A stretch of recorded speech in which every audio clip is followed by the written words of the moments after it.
sistema educativo, la evaluación global del sistema educativo en Venezuela es que el sistema educativo en Venezuela que tenemos hoy es considerablemente mejor al que teníamos hace 20 años, pero considerablemente mejor, y a mí no me queda nada aunque por tenga dentro, sus detractores, aunque haya gente que diga lo contrario. Y aunque nosotros mismos seamos muy críticos del sistema educativo que tenemos, es decir, tenemos que avanzar todavía considerablemente. Por ejemplo, hay debilidades. Nosotros estamos en este momento abriendo una investigación en una escuela privada en la cual se está introduciendo el pensamiento único, un texto único para todos los niños, además obligado para que lo compren los docentes, de terrible calidad, el texto único. Ahora imagínate tú lo que significa el pensamiento único y el texto único. Hay gobernadores que han estado promocionando en sus estados, gobernadores de oposición que han estado promocionando ese texto único. Ese texto único es editado por una editorial extranjera que se ganaba todas las licitaciones del Ministerio de Educación en el pasado, y tenemos ese problema porque las denuncias las están haciendo los padres y representantes de esos colegios privados, y la denuncia la están haciendo incluso los docentes de esos colegios privados. Usted plantea que es una investigación abierta en un plantel, ¿es un plantel de Caracas? Son 30 planteles, pero en este momento hemos recibido la denuncia concreta de un plantel en Caracas. Es un plantel en Caracas. ¿Es un texto de qué materia? No, es que es una serie de textos que van de primer grado a sexto grado, y a la persona le entregan el texto y un CD, un disco compacto. Y ese es el material que pide el plantel. Y además, no es que usted puede comprarlo, no. Usted, aquí se lo entrego y a usted se le descuenta, usted lo paga cuando paga la mensualidad. O sea, una forma velada de incrementar la mensualidad también. ¿Se está haciendo una investigación en este plantel con base en denuncias de padres, mamás, representantes y de docentes también que dicen que no tienen la calidad adecuada ese instrumento, esa herramienta? ¿Qué se va a hacer? ¿Se está investigando? Se está abriendo el procedimiento y ya fueron citados los directivos del plantel. Está por tomarse las declaraciones formales a los denunciantes, que aunque no la tengamos, eso no significa que no esté determinado la comisión de un hecho reñido contra el espíritu y la letra de la Ley Orgánica de Educación. ¿Qué sanciones podría acarrear algo así? Bueno, el extremo de una sanción es el cierre de un plantel.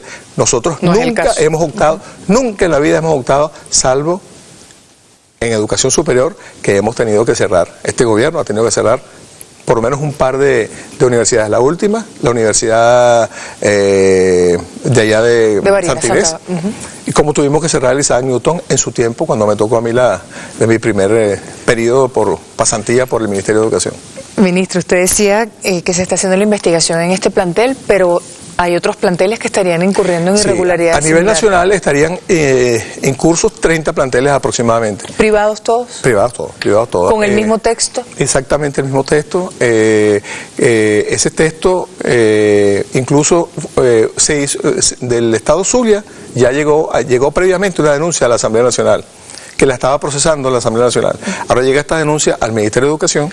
Probablemente al final vamos a tener que acumular, porque se trata del mismo modus operandi, como diría la gente. ¿Modus operandi de quién? ¿De directores de planteles? ¿De la editorial, directores de planteles, administradores de planteles? El problema es cuando vemos a la educación como un negocio.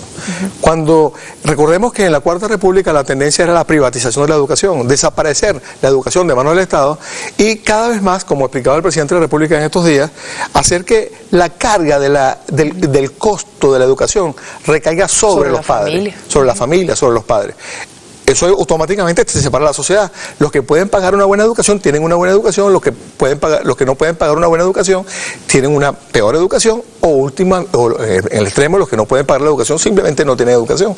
En el pasado, cuando nosotros llegamos al gobierno, cuando el gobierno del presidente Chávez asumió el poder, se cobraba matrículas en las escuelas públicas también. ¿Recuerda eso, Vanessa? Que eso es historia reciente de la República, por eso es que no podemos equivocarnos.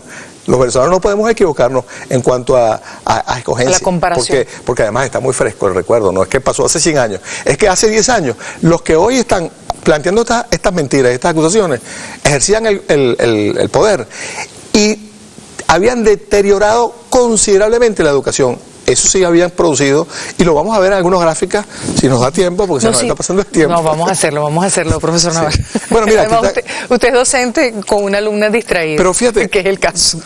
Para agregar un poquito más, fíjate que el tema lo toman los partidos políticos.